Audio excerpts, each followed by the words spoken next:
সরকারি হসপিটালগুলোতে মানুষ যায়, আমিও যাই, অনেকেই গিয়েছে, সবাই যায়। কারণটা কি?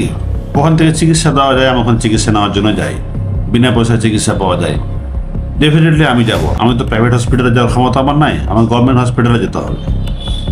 সরকারি হসপিটালে যাবেন, আপনি সিট পাবেন না। আপনি যাওয়ার পরে কোনোভাবেই সিট পাবেন না। এবং সিটগুলো ওখানে যখন যাবেন, আপনি সিট নিতে গেলে পয়সা খরচ করতে হয়। ওখানে পয়সা দিবেন, সিট পাবেন, এমন কিছু নিউজ অলরেডি মিডিয়াতে এসেছে। এবং হচ্ছে এক হসপিটালে তো হচ্ছে র্যাব দিয়ে 13 জনকে গ্রেপ্তার করেছে, হাতে নাতে গ্রেপ্তার করেছে। এবং র্যাব কিন্তু সরাসরি যায়নি, এখানে ইনফরমেশন দেওয়া হয়েছিল। ইনফরমেশন যাওয়ার পরে তারা ওখানে যেয়ে অভিযান চালিয়ে এটা হাতে নাতে তারা ধরতে পেরেছে।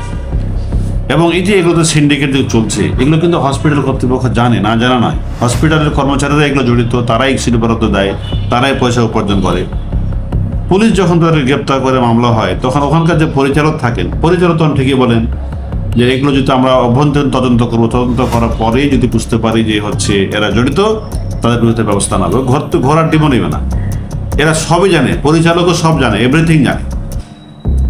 এবং একটা হসপিটাল কি পরিমাণ নোংরা হয়ে থাকে, মানে জঘন্য একটা পরিবেশে থাকে। কিন্তু হসপিটালের যে হচ্ছে পরিচালক, তার মধ্যে ঠিকই ছিমছাম হয়ে আছে। অথচ পেশেন্ট যেখানে থাকে, পেশেন্টের বিছানা এবং হচ্ছে পরিবেশটা এত পরিমাণ নোংরা থাকে, উনি কখনোই দেখতে যান না।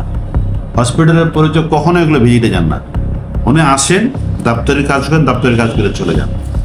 ঘটনা যখন এটা ঘটে যায়, তখন তার হচ্ছে টনক নড়ে এবং সে মিডিয়াকে বলে যে আমরা এগুলো ব্যবস্থা নেব। ঘোরার কোনো ব্যবস্থাই নেয় না। সারা বাংলাদেশে একই চিত্র।